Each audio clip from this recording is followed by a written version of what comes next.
9 ayat 35 sampai dengan 38.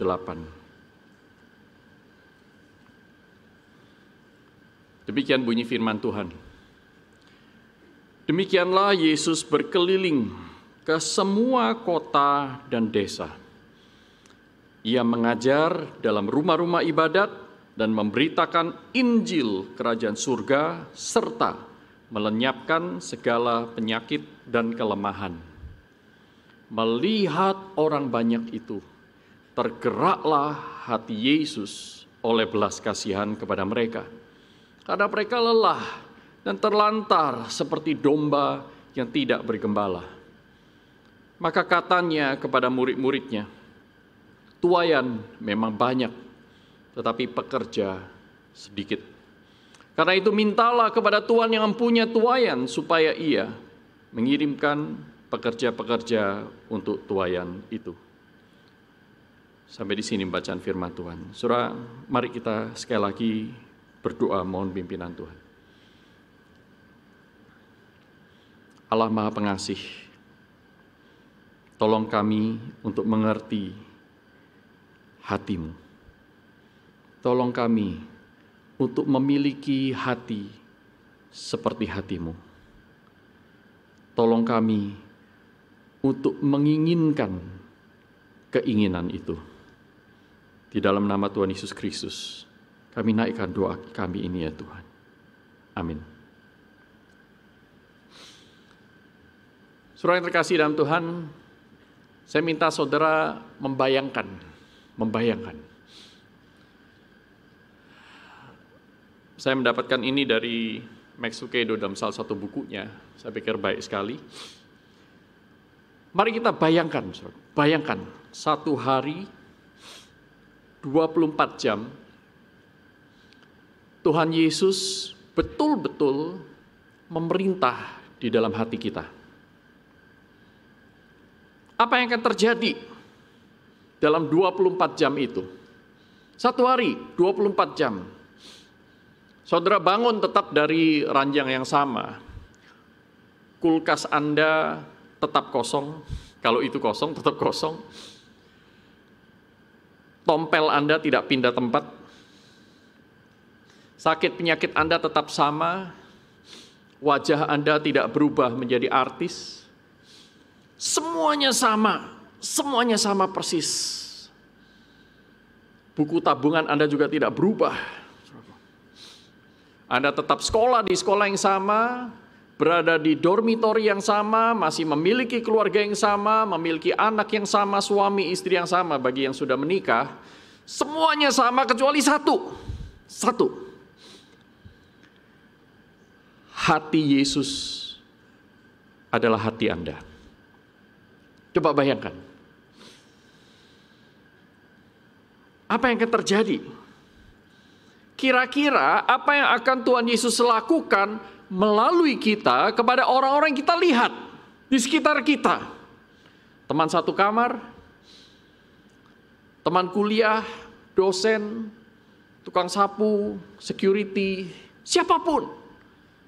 Apa yang akan Tuhan Yesus lakukan kepada mereka ketika Ia melihat mereka, melihat wajah mereka, melihat guratan-guratan di kening mereka, di dahi mereka. Apa yang kira-kira yang Tuhan Yesus akan lihat dan apa yang Tuhan Yesus akan lakukan? Apa yang Tuhan Yesus lihat di dalam diri orang-orang itu? Nah, saudara tentu menjawab pertanyaan ini tidak mudah, bukan? Betul ya? Ada 1001 macam atau mungkin 1 triliun kemungkinan. Tetapi saudara tidak akan bisa mengenal apa yang Tuhan Yesus akan lakukan kalau kita tidak mengenal Dia. Untuk bisa mengenal Dia, Tuhan Yesus sudah menyatakan dirinya kepada kita.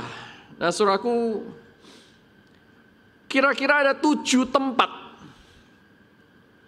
Beberapa diulang di beberapa Injil. Kalimat seperti ini, Tuhan Yesus melihat orang dan hatinya tergerak oleh belas kasihan dan Dia melakukan sesuatu. Ada 7 tempat minimal, saudaraku. Plus 3 perumpamaan. Nah, kita akan melakukan survei cepat nih. Survei cepat, saya tidak mungkin mengeksposisi satu persatu, tapi saya berharap saudara mendapatkan gambaran. Yang pertama adalah tadi ayat yang kita baca, saudaraku. Tuhan Yesus keliling dari desa, seluruh desa dan kota. Dia melayani di tempat-tempat ibadat dan di luar tempat ibadat. Dia menyelamatkan mereka dari kesulitan-kesulitan itu. Tuhan Yesus menyembuhkan, mengusir setan, melenyapkan kelemahan dan penyakit. Dan yang menarik adalah kalimat itu dilanjutkan dengan seperti ini. Melihat orang banyak itu. Melihat orang banyak itu. Tergeraklah hatinya oleh belas kasihan. Saudaraku, yang melihat orang banyak itu bukan cuma Tuhan Yesus. Itu adalah mungkin pemandangan sehari-hari.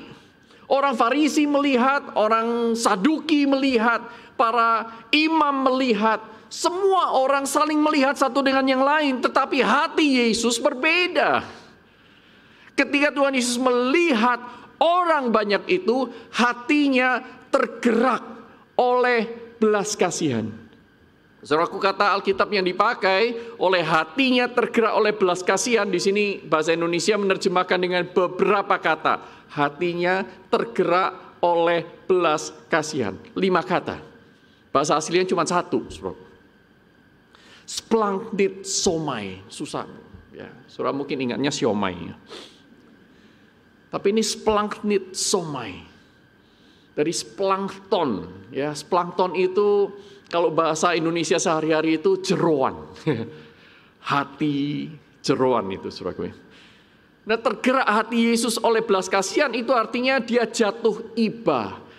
Jeroannya tergerak. Nah, ini cara orang Yunani mengekspresikan emosi tersebut, saudaraku. Sampai hatinya itu tergerak. Saudara pernah nonton film hati saudara begitu tergerak? Saudara pernah melihat seseorang, saudara tidak tahan, saudara melelehkan air mata. Saudara pernah melihat sesuatu yang membuat Anda bahagia, Anda melompat-lompat. Saudaraku, hatinya tergerak oleh belas kasihan.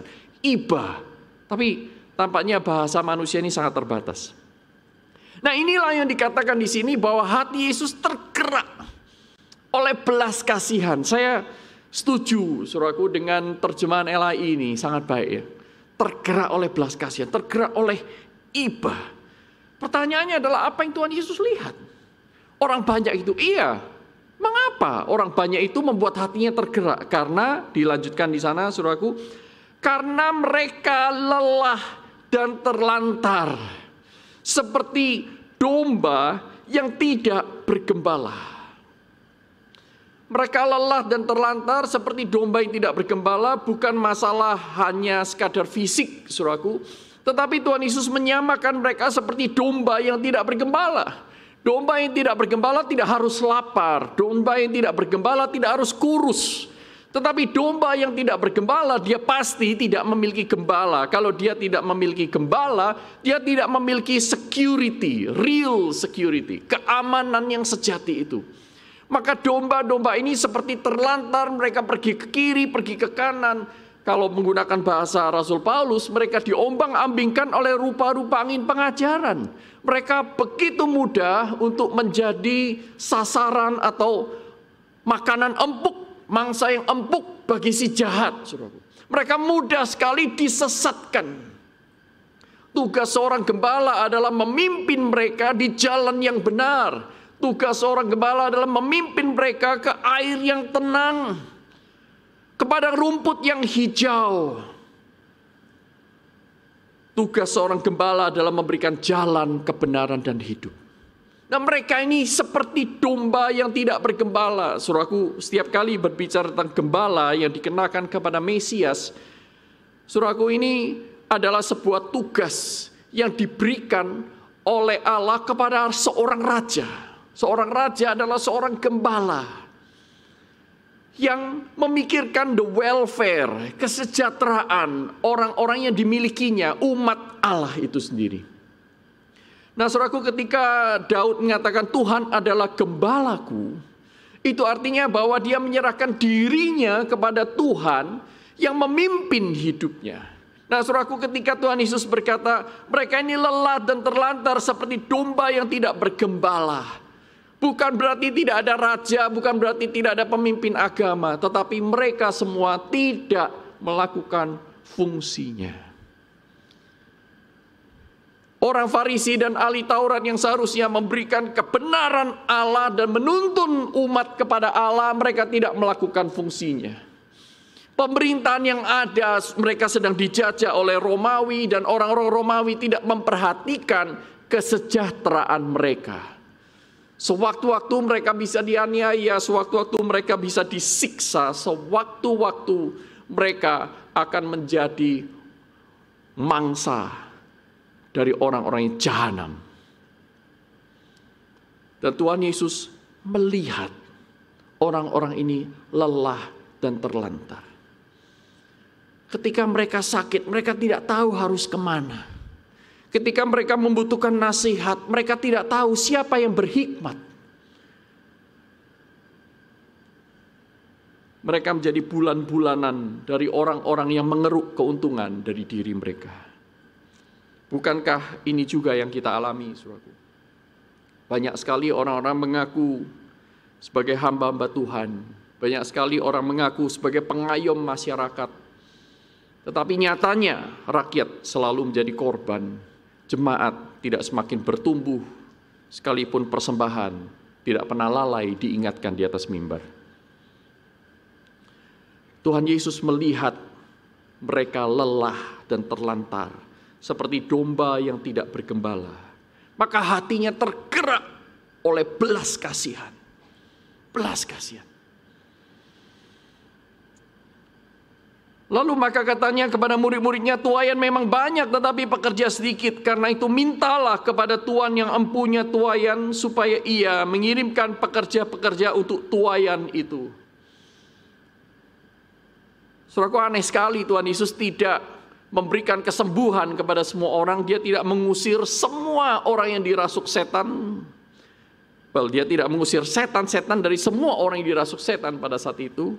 Tuhan Yesus juga tidak memberikan kesejahteraan kepada seluruh dunia sekaligus sampai selama-lamanya pada saat itu. Menarik sekali. Bukankah itu yang mereka butuhkan? Tetapi Tuhan Yesus melihat kebutuhan yang lebih dalam daripada itu. Itu mereka butuh sang gembala yang sejati. Itulah sebabnya doa Tuhan Yesus itu berbeda dari pikiran manusia. Apa yang dilakukan oleh Tuhan Yesus berbeda dari apa yang dipikirkan manusia. Seperti tingginya langit dari bumi, demikianlah jalan Tuhan dari jalan kita. Itu kali pertama. Kali yang kedua, saudara bisa melihat dalam Matius pasal 14, ayat 13 sampai dengan 14. Matius pasal 14, ayat 13-14. Di sana banyak orang kelaparan. Tuhan Yesus menemui banyak orang menderita sakit penyakit, kira-kira 5.000 orang berbondong-bondong mengikut Yesus, dan itu hanya laki-laki. Nah, setelah Yesus mendengar berita bahwa Yohanes Pembaptis itu dibunuh, maka ia menyingkir dari situ dan hendak mengasingkan diri dengan perahu ke tempat yang sunyi.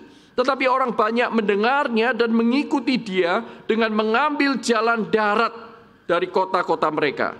Ketika Yesus mendarat, ia melihat orang banyak yang besar jumlahnya, maka tergeraklah hatinya oleh belas kasihan. Kata yang sama dipakai. Kepada mereka, tergeraklah hatinya oleh belas kasihan kepada mereka, dan ia menyembuhkan mereka yang sakit. Kemudian Tuhan Yesus memberikan makan kepada 5.000 orang itu. Kasus yang mirip dengan Matius pasal 9. Kali yang ketiga muncul di Matius 15 ayat 32. Diulang dalam Markus pasal 8, saudara bisa temukan di sana. Nah, kali ini Tuhan Yesus melihat banyak orang kelaparan, 4.000 orang. Lalu Tuhan Yesus berkata kepada murid-muridnya, hatiku tergerak oleh belas kasihan kepada orang banyak itu. Sudah 3 hari mereka mengikuti aku dan mereka tidak mempunyai makanan. Aku tidak mau menyuruh mereka pulang dengan lapar, nanti mereka pingsan di jalan. Tuhan Yesus melihat banyak orang itu yang begitu haus mendengarkan pengajaran Tuhan, tapi mereka nggak punya uang untuk beli makanan. Dan kalau mereka disuruh pulang, Tuhan Yesus khawatir mereka akan mati atau pingsan di jalan. Kali yang ketiga, ada orang lapar, Tuhan Yesus memberikan makanan. Matius 20 ayat 34, saudaraku. Tuhan Yesus dan murid-muridnya baru saja keluar dari Yeriko, orang banyak berbondong-bondong mengikut dia. Nah, di sana ada 2 orang buta yang duduk di pinggir jalan, mendengar bahwa Yesus lewat. Lalu orang buta ini berseru-seru, "Tuhan, Anak Daud, kasihanilah kami, have mercy on us." Tetapi orang banyak itu menegur mereka supaya mereka diam. Namun mereka makin keras berseru, katanya, "Tuhan, Anak Daud, kasihanilah kami." Lalu Yesus berhenti. Menarik sekali. Tuhan Yesus berhenti dan memanggil mereka. Ia berkata, "Apa yang kamu kehendaki supaya aku perbuat kepadamu?" Jawab mereka, "Tuhan, supaya mata kami dapat melihat." Maka tergeraklah hati Yesus oleh belas kasihan, lalu ia menjamah mata mereka, dan seketika itu juga mereka melihat, lalu mengikuti dia. Apa yang Tuhan Yesus lihat? 2 orang buta yang tidak mempunyai masa depan. 2 orang buta yang tidak mungkin bisa berkeluarga sendiri. 2 orang buta yang dibuang sebagai orang-orang yang dicampakkan, sebagai orang-orang yang dikutuk oleh Allah. Kamu sakit, kamu benalu, kamu tidak berguna untuk masyarakat ini, kamu nggak bisa apa-apa. Pada zaman itu, saudara, nyangkul keliru, nyangkul sawah orang lain. Bantu nyulam jadinya nggak karuan. Menggembalakan domba, dombanya hilang semua. 2 orang buta yang nggak bisa dipakai oleh masyarakat pada zaman itu. Sekarang masih banyak, saudaraku, hal-hal yang bisa dipakai oleh orang-orang yang kehilangan penglihatannya. Tuhan Yesus melihat orang-orang yang tidak mempunyai masa depan. Tuhan Yesus melihat orang-orang yang nelangsa selalu direndahkan oleh orang lain. Tuhan Yesus berhenti dan memanggil mereka. Tuhan Yesus melayani mereka dan mereka mengikut dia. Kali kelima, Markus 1 ayat 41. Di sana Tuhan Yesus bertemu dengan seorang yang sakit kusta. Seorang yang sakit kusta ini datang kepada Yesus dan sambil berlutut di hadapannya ia memohon bantuannya. Katanya, "Kalau engkau mau, engkau dapat mentahirkan aku." Maka tergeraklah hatinya oleh belas kasihan. Lalu ia mengulurkan tangannya, menjamah orang itu dan berkata kepadanya, "Aku mau, jadilah engkau tahir."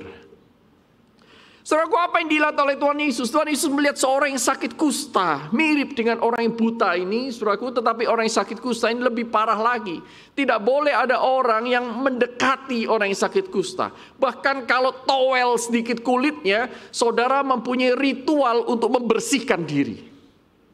Saudara harus menghadap kepada imam dan berkata, "Maaf, aku baru menyentuh seorang yang sakit kusta. Kamu najis, jangan sentuh aku." Mereka harus mempersembahkan hewan korban untuk mentahirkan diri, saudaraku. Jadi orang-orang yang sakit kusta ini biasanya pada zaman itu keluarganya dengan terpaksa mengeluarkan mereka dari rumah dan kemudian menempatkan mereka di mana? Di gua. Gua-gua tempat orang-orang sakit kusta itu. Kenapa di gua? Karena biarlah mereka mati sekalian di sana. Kalau mereka mati di gua, itu lebih baik daripada mati di pinggir jalan. Kalau mati di pinggir jalan, mereka bisa membuat orang lain jadi najis. Tetapi kalau mereka mati di gua, mereka mungkin hanya meratap di luar gua dan membiarkan mayat-mayat itu ada di sana. Inilah orang yang sakit kusta, tidak ada yang mau menikah dengan mereka. Satu persatu bagian tubuh mereka akan rontok. Mereka tidak punya masa depan, bukan hanya itu, mereka nggak punya teman. Teman-teman mereka hanya orang-orang yang sama-sama seperti mereka, orang-orang yang pahit hidupnya. Orang-orang yang disingkirkan oleh dunia. Orang yang sakit kusta. Tuhan Yesus berjumpa dengannya. Melihat kedalaman isi hatinya. Melihat bagaimana masyarakat memperlakukan mereka. Dan hatinya tergerak oleh belas kasihan. Yang keenam, Markus 9 ayat 22. Lalu Yesus bertanya kepada ayah anak itu, seorang anak dirasuk oleh setan. Tuhan Yesus bertanya kepadanya, sudah berapa lama ia mengalami ini? Jawabnya, sejak masa kecilnya. Dan seringkali roh itu menyeretnya ke dalam api ataupun ke dalam air untuk membinasakannya. Berkali-kali ingin dibunuh oleh setan. Sebab itu jika engkau dapat berbuat sesuatu, kata orang tua ini, tolonglah kami dan kasihanilah kami. Kata yang dipakai oleh sang orang tua ini, kasihanilah, itu menggunakan kata yang sama dengan tergeraklah hatinya oleh belas kasihan. Jadi susah ya kalau di bahasa Indonesia kan. Sehingga diterjemahkan dengan kasihanilah kami. Artinya berbelas kasihanlah kepada kami. Gerakkanlah hatimu untuk menolong kami. Maka jawab Yesus katamu jika engkau dapat, tentu aku dapat, maksud Tuhan Yesus.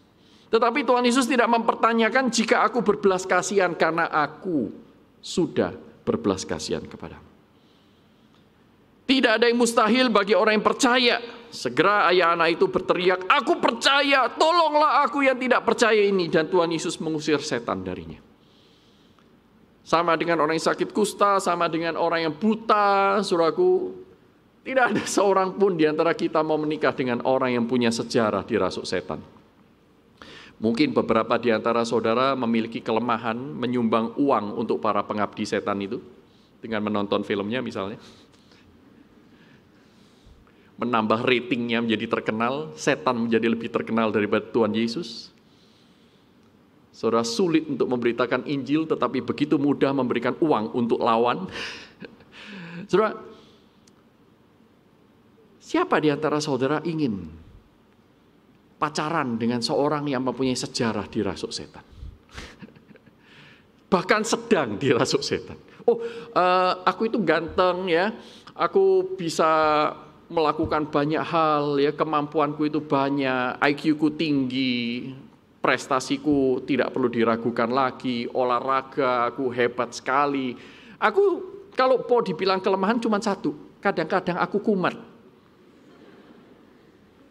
Loh, kumatmu apa? Makan banyak kebanyakan, tidur kelewatan? No. Kadang-kadang aku dirasuk setan. Mau nggak menikah sama aku? Nggak punya masa depan orang-orang ini, saudara.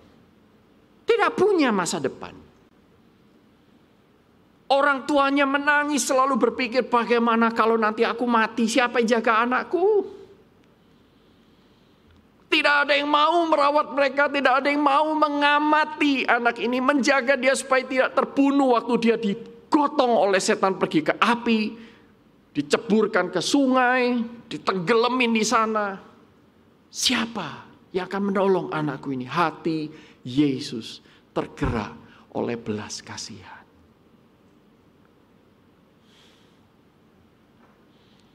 Lukas 7 ayat 11-13, seorang janda di Nain bersama dengan iring-iringan para handai taulan sedang menggotong jenazah anak tunggalnya yang akan dikuburkan. Tuhan Yesus melihat di kota Nain itu. Dan ketika dia melihat janda itu, tergeraklah hatinya oleh belas kasihan. Lalu ia berkata kepadanya, jangan nangis. Dan Tuhan Yesus membangkitkan anak tunggal yang mati ini, saudaraku. Saudaraku, apa yang Tuhan Yesus lihat dalam diri seorang janda yang dianggap tidak produktif, yang dianggap tidak berguna bagi masyarakat? Apa yang Tuhan Yesus lihat? Tuhan Yesus melihat Maria. Mamanya sendiri seorang janda. Dia tahu betapa beratnya, betapa kerasnya perjuangan hidup seorang janda. Tetapi Tuhan Yesus melihat melampaui Maria karena Maria masih memiliki banyak anak. Janda ini hanya punya anak tunggal dan anak tunggal itu pun mati, saudaraku, meninggal.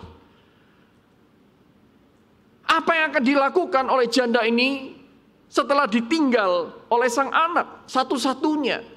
Yang dia pikir akan memelihara dia, nggak apa-apa yang lain meninggalkan aku. Yang penting anak ini akan berbakti kepadaku. Tapi anak ini pun meninggal. hati Yesus tergerak oleh belas kasihan. 3 perumpamaan, saya tidak akan menjelaskan satu persatu. Pertama adalah perumpamaan tentang pengampunan.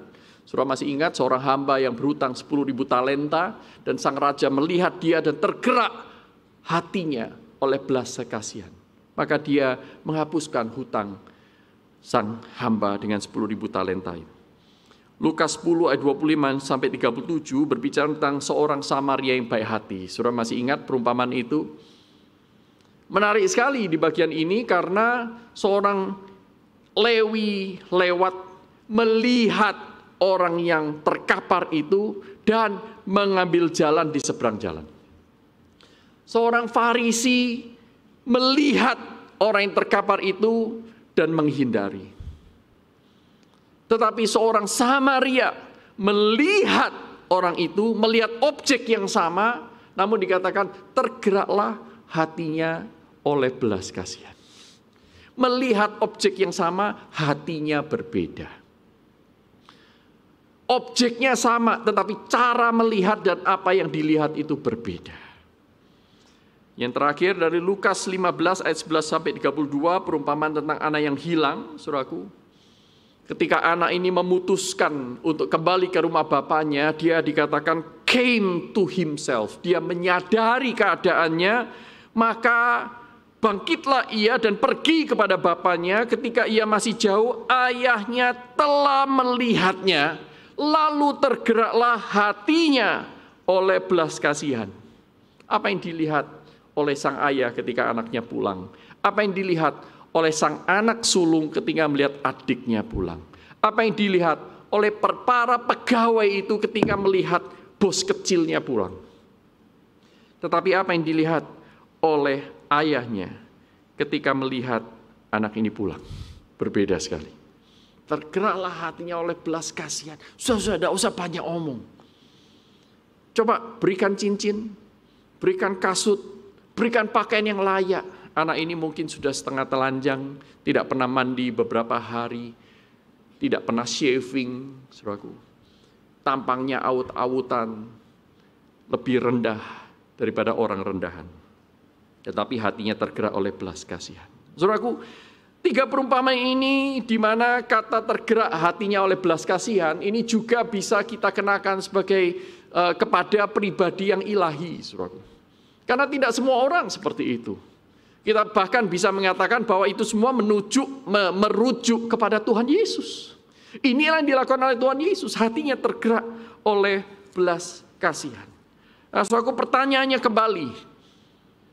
Apa yang akan dilakukan Yesus dalam hidup kita kalau dia memperoleh kesempatan 24 jam melihat orang-orang di sekitar kita? Dan apa yang akan dilakukannya? Kalau tadi saudara nggak punya ide, saudara tidak mempunyai kira-kira modal untuk menjawab pertanyaan itu, tetapi setelah membaca beberapa bagian Alkitab, khususnya dalam kitab Injil, sekarang kira-kira saudara punya ide kan? Apa yang akan dilakukan oleh Tuhan Yesus ketika melihat teman dormitori kita, teman sekamar kita, yang tiba-tiba jadi diam? Yang tiba-tiba kalau diajak makan biasanya, ayo makan yuk, aku mau makan banyak. Sekarang kok tiba-tiba tidak mau makan? Apa yang akan Anda lakukan kepada orang-orang yang akan Anda jumpai di pinggir jalan? Apa yang akan Anda lakukan kepada orang tua Anda? Yang Anda tahu dia punya masalah, dia punya beban yang berat, dia punya masa lalu yang tidak mudah. Nah, saudaraku, ternyata yang membedakan kita dengan Tuhan Yesus itu ada beberapa. Saya tidak mungkin membahas banyak, tapi paling enggak lihatlah satu persatu, saudara. Apa yang Tuhan Yesus lihat? Tuhan Yesus melihat kebutuhan yang mendalam. Sementara seringkali kita tidak melihat kebutuhan itu, kita melihat kesulitan yang akan datang kalau saya melakukan sesuatu kepadanya. Cara memandangnya berbeda. Tuhan Yesus melihat kebutuhan, tetapi kita melihat kesulitan, kerepotan. Saudaraku, apakah yang membuat Tuhan Yesus berbelas kasihan? Dan apa yang membuat saudara dan saya tidak berbelas kasihan? Saudara perhatikan orang Samaria yang baik hati itu, dia berbeda dari 3 macam orang yang lain. Dia beda dari perampok. Ketika perampok melihat seseorang, apa yang dia pikirkan? Apa yang aku bisa dapat dari dia?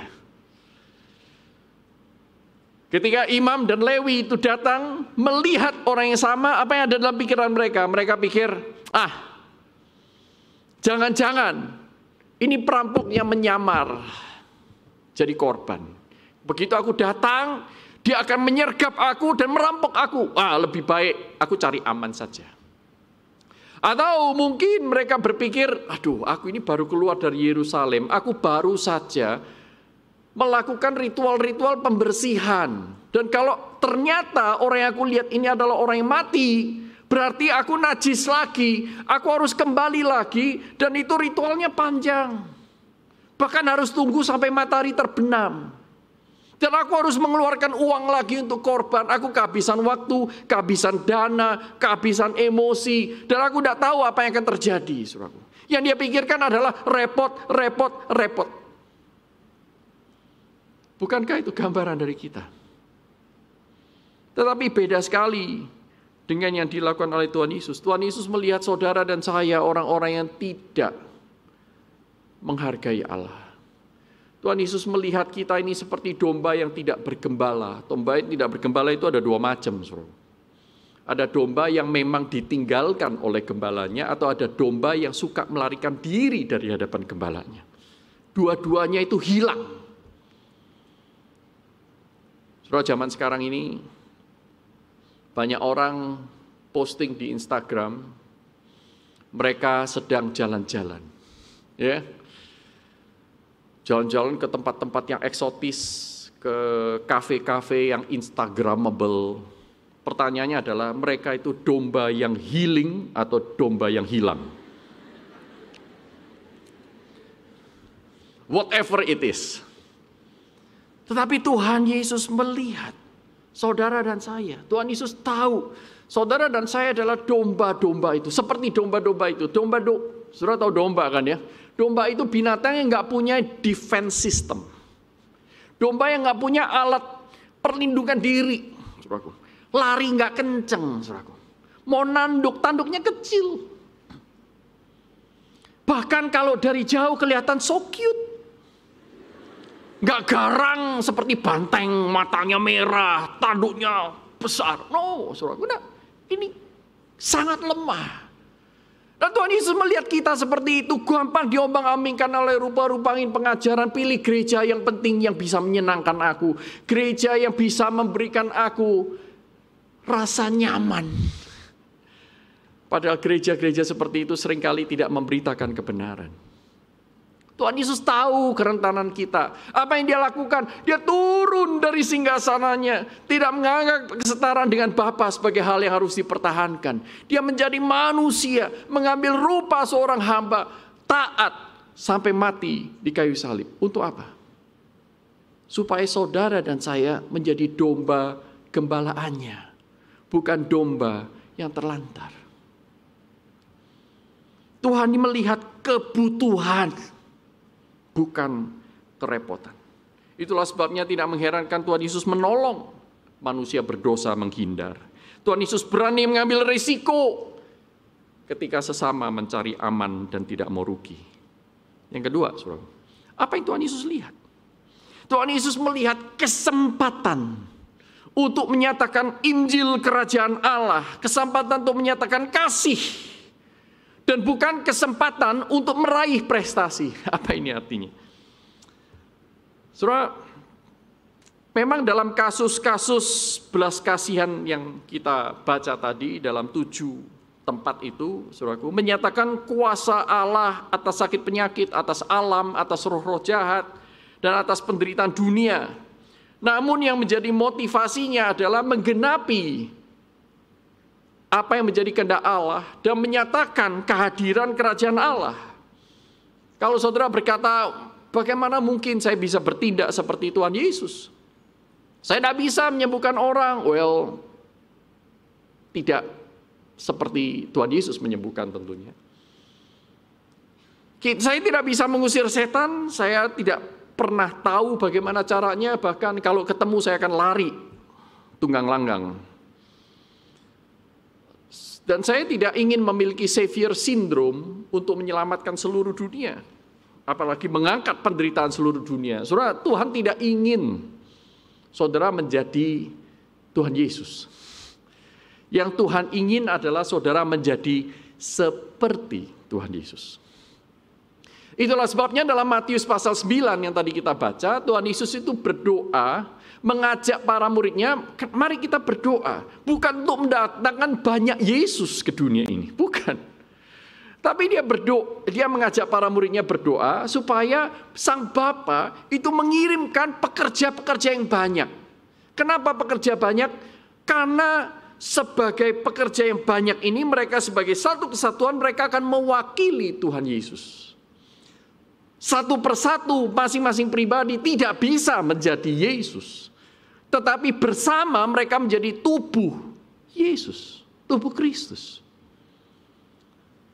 Jadi yang dimaksudkan di sini adalah Tuhan Yesus melihat itu dan melihat kesempatan ini adalah kesempatan untuk menyatakan kerajaan Allah. Dan ketika kerajaan Allah dinyatakan, itu akan menarik banyak orang datang kepadanya untuk bisa memenuhi kebutuhan mereka akan kekekalan, bukan kebutuhan sementara.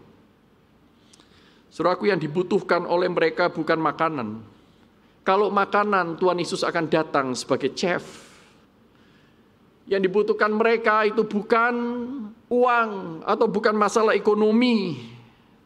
Tetapi kalau misalnya yang dibutuhkan oleh umat manusia itu adalah masalah ekonomi, Tuhan Yesus Allah akan mengirimkan seorang ekonom handal yang bisa menyelesaikan seluruh masalah ekonomi di dunia, yang akan menemukan atau melakukan invention, penemuan sistem ekonomi yang kebal terhadap peperangan, sistem ekonomi yang kebal terhadap dekadensi moral para pemimpin, ekonomi yang kebal terhadap semua pandemi, saudaraku. Tapi bukan itu yang Allah lihat, bukan itu yang Tuhan Yesus lihat. Kebutuhan terutama mereka adalah kebutuhan akan Tuhan, kerajaan Allah. Itulah sebabnya Allah mengirimkan Sang Juru Selamat, yaitu Tuhan Yesus. Saudaraku yang terkasih dalam Tuhan, Tuhan Yesus melihat ini sebagai sebuah kesempatan. Kesempatan untuk menyatakan kerajaan Allah, dan itu dimulai dari mana? Dimulai dari hati. Hati seperti hati Tuhan Yesus. Saudara, dalam Matius 25 ayat 31 sampai 46,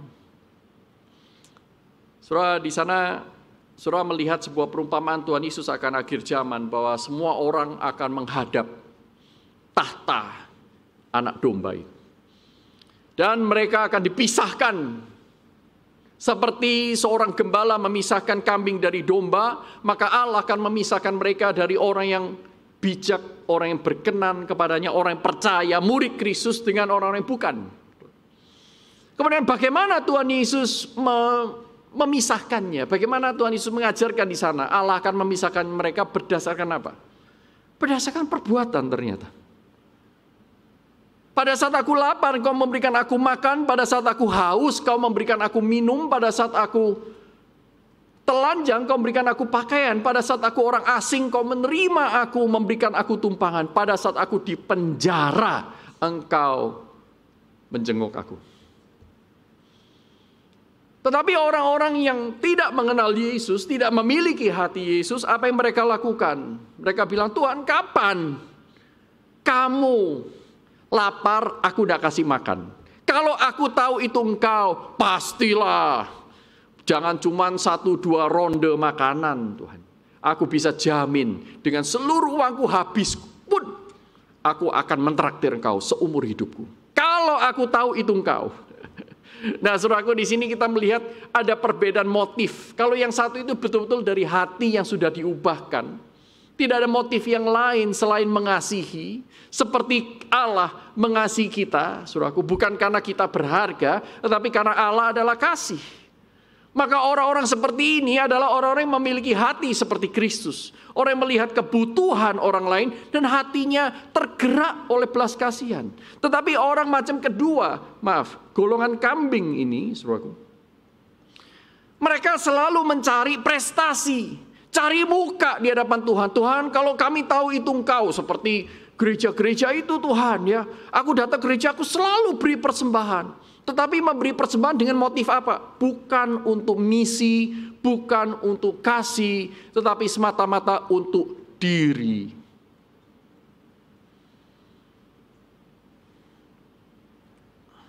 Yohanes 17 ayat 23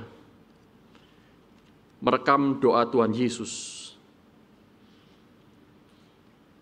Mulai dari ayat 20 saya bacakan. Dan bukan untuk mereka ini saja aku berdoa, tetapi juga untuk orang-orang yang percaya kepadaku oleh pemberitaan mereka, para muridnya, supaya mereka semua menjadi satu, sama seperti Engkau ya Bapa di dalam aku dan aku di dalam Engkau, agar mereka juga di dalam kita, supaya dunia percaya bahwa Engkaulah yang telah mengutus aku, dan aku telah memberikan kepada mereka kemuliaan yang Kau berikan kepadaku, supaya mereka menjadi satu, sama seperti kita adalah satu. Aku di dalam mereka dan Engkau di dalam aku, supaya mereka sempurna menjadi satu, agar dunia tahu bahwa Engkau yang telah mengutus aku dan bahwa Engkau mengasihi mereka dan sama seperti Engkau mengasihi aku.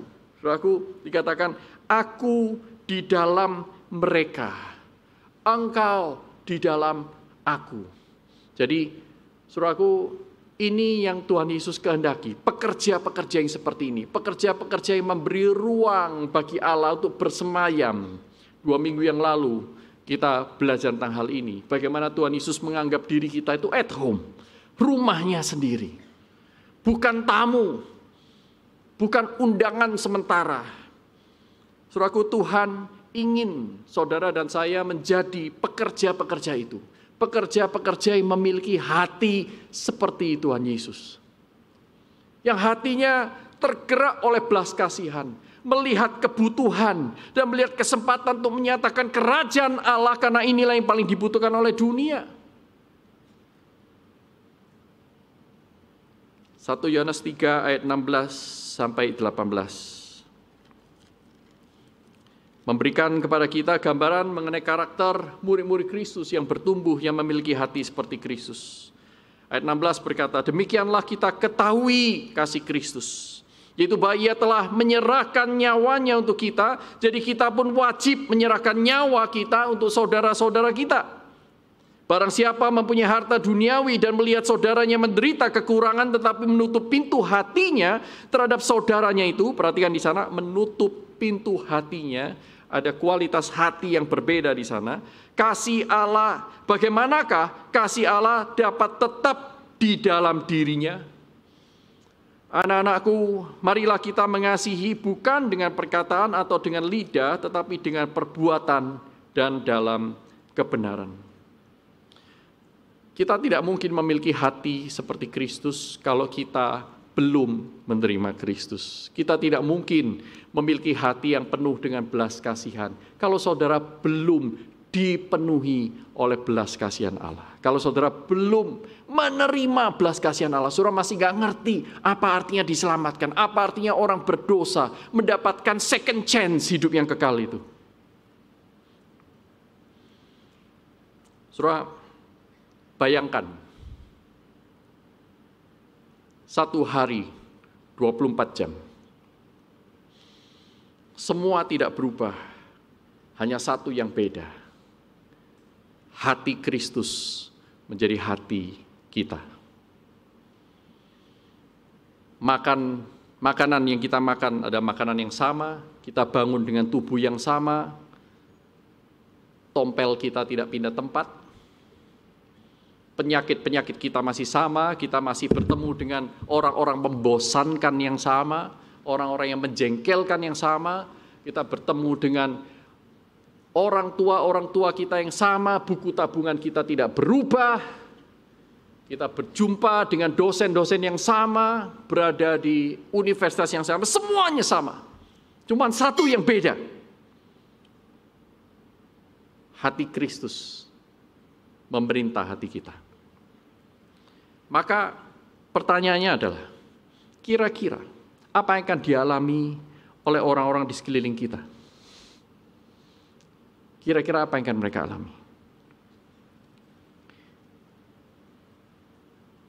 Tetapi pertanyaan saya selanjutnya adalah, kalau kita tanya mereka, orang-orang yang kita jumpai dalam 24 jam spesial itu, kita tanya mereka ya, kamu kepengen aku menjadi orang 24 jam terakhir atau orang 24 tahun sebelumnya?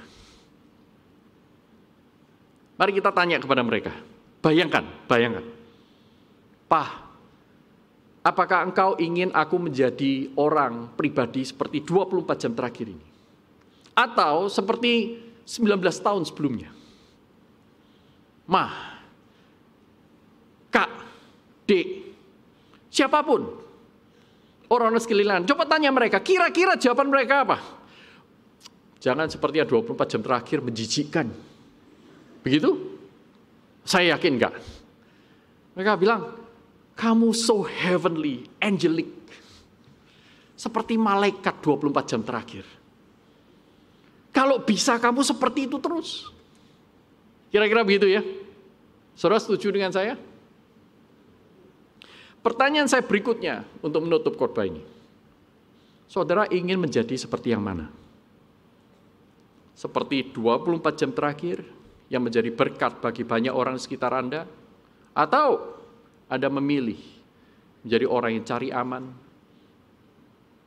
orang yang cari keuntungan diri sendiri, orang yang tidak mau pikirkan orang lain, orang yang takut akan risiko ketika saudara membantu orang lain? Anda ingin mencari prestasi dipandang orang dan bukan dengan hati yang tergerak oleh belas kasihan seperti hati Tuhan Yesus? Apakah Anda menginginkan berada di barisan domba atau kambing? Anda pilih yang mana? Saudara tidak menjawab saya. Saudara menjawab Tuhan. Mari kita tundukkan kepala, kita berdoa.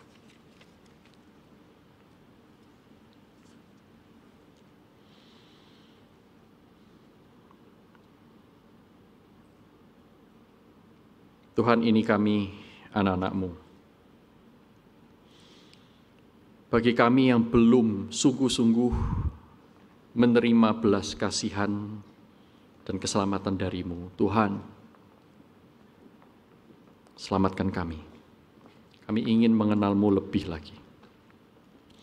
Bagi kami yang sudah menerima belas kasihan dan keselamatan itu, Tuhan, tolong kami bertumbuh.